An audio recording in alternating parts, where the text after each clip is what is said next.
I'm going to already preview the Baylor versus Samford football game. I apologize for looking down because I cannot memorize all this stuff. The game is on September 13th at 11 a.m. Central Time on espnplus. There's no spread on the game as of right now, but there might be sometime later on in the week. And Baylor's obviously 1-1 with a huge comeback win against SMU in double overtime, 48-45.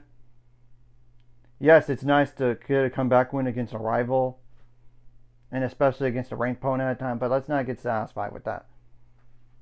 And Samford, by the way, is 0-2. I'm not going to say let's overlook them because look at the results around the country between FBS and FCS opponents. Take an example. Army lost to Tarleton State in double overtime.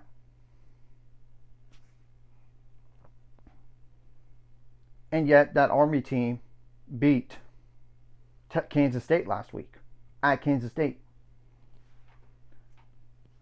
And there's obviously like Austin Peay defeating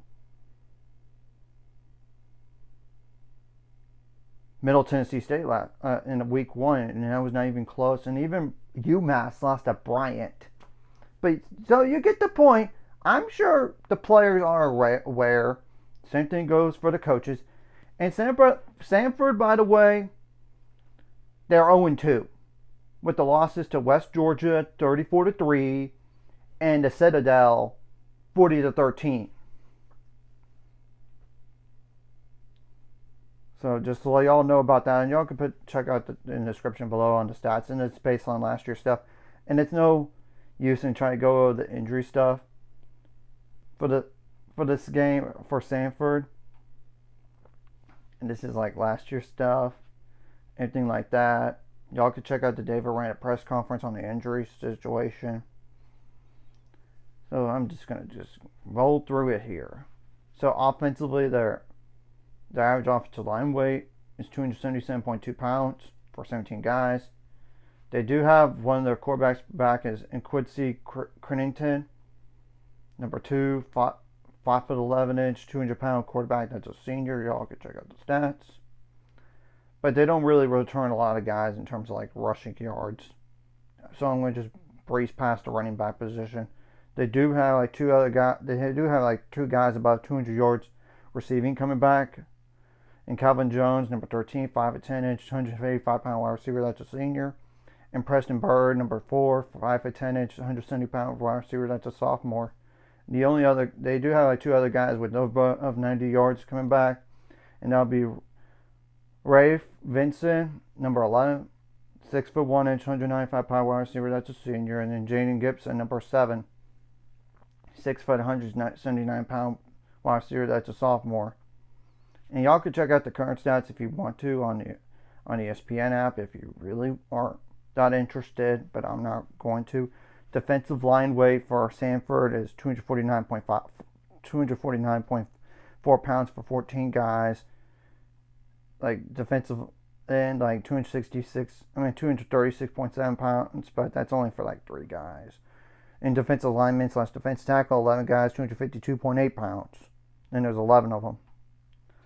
So what are some notable guys? And Jaden Mosley, number 5, 6'2", 230-pound linebacker. That's a senior.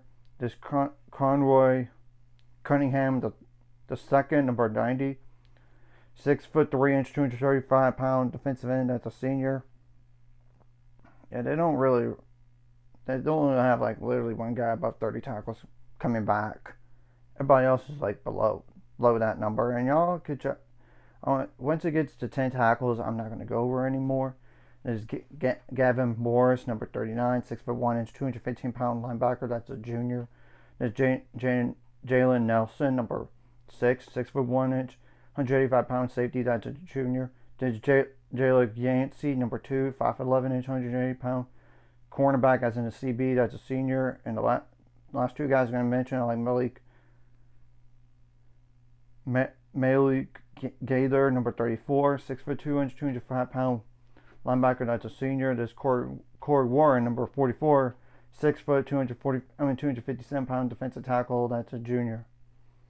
Now the top used kickers from last year are gone, by the way, but the punter returns, and that's Will Dorley, number 59, 6'3" 215-pound punter. That's a junior. So yeah, I know it's kind of like breezing past through all this, but let's just use this game to work on ourselves and pretend this team is like in Arizona State for next week. And let's not. I don't want to look ahead because, like I said, upsets do happen, and I get Baylor has 99% chance of winning the game, but still, because of what has happened this year, and Samford has played teams tough in the past, so you got to be prepared for them being desperate, and they're going to be desperate. They want to get their first win of the year here, but let's not allow that to happen, folks.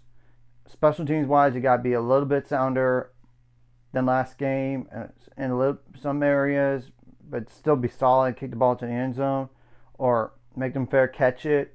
Do not kick the ball out of bounds though.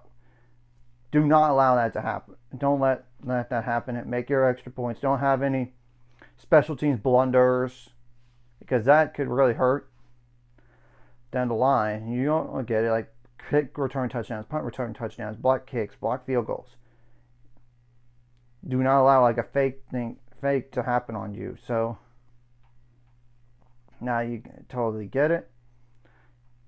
And obviously across the board, whatever you did wrong last game, you got to correct for this game. Whatever you did right last game, you got to bring into this game. And defensively, you got to be a little bit better against the run. Same thing goes for the pass. And hopefully we get healthier up front. But let's be better on third down defense. Get some pressure on the starting quarterback. Because for real, do not allow a lot of time. And get some sacks in this type of game. Create havoc plays. Another thing across the board is you got to limit your penalties. And you got to keep your cool. Don't be intimidated by the other team. And be more mentally tougher team. Yes, there might be some questionable calls, but you got to make plays to win.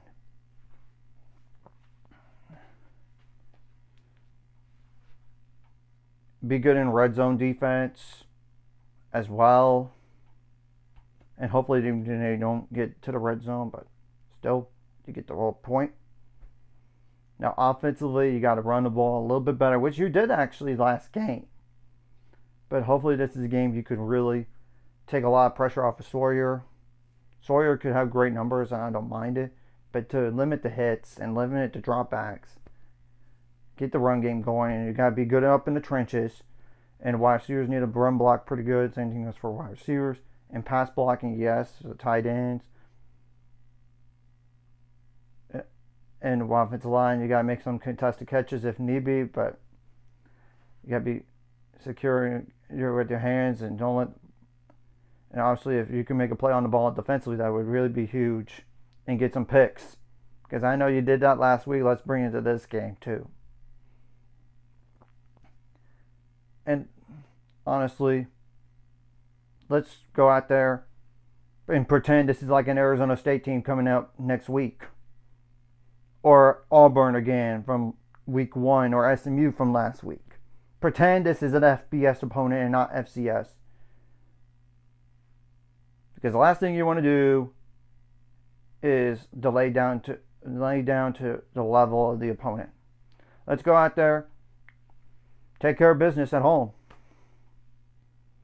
And hopefully you get some backups in by third quarter, fourth quarter. That way you can limit the injuries, especially going to next week's game against Arizona State, which will be on Fox at 6:30 p.m. Central Time. So there's no need to elaborate this going forward here for an FCS opponent, but at the same time, you don't want to treat them lightly because, like I said, there have been upsets this year from like FCS over FBS. We do not want that to happen. And yes, it is nice to get a win over a college football playoff team from last year and a rival team at that, 14 straight over SMU. But do not be satisfied. Be hungry. Because you got more to prove than just winning that game. Let's win multiple games this year and in a row. And this is one of those top opportunities that you need to take care of at home. especially if you want to get a lot of fans going into the following week's game. So, anyways, if you like this content, hit the like, subscribe, and see you guys later on the road to 800 subscribers. Goal. So, ultimate goal is 1,000 more. So, my money at this course. Like video, comment video really helps YouTube algorithm. Some more people see it, sharing the video does help as well. Some more people can watch. And if you're watching and not subscribed, hit subscribe buttons for the notification bell as well. And let's try to be injury free as much as possible. Maybe some of those dinged up guys don't even play this week because you could, or not a lot of snaps, just to get ready for Arizona State, to be honest. Because let's reduce the amount of injuries as much as you can going into a big conference game against the Big 12 champs from last year. And I get Arizona State is not as good as last year because they just lost to Mississippi State. And who knows what's going to happen with the Texas State game, because Texas State's they're a good football team. So that's all I got to say about this Samford game. Just pretend this is an FBS opponent and work on yourselves and get better from the first two games. And let's get a big enough lead, get your backups in.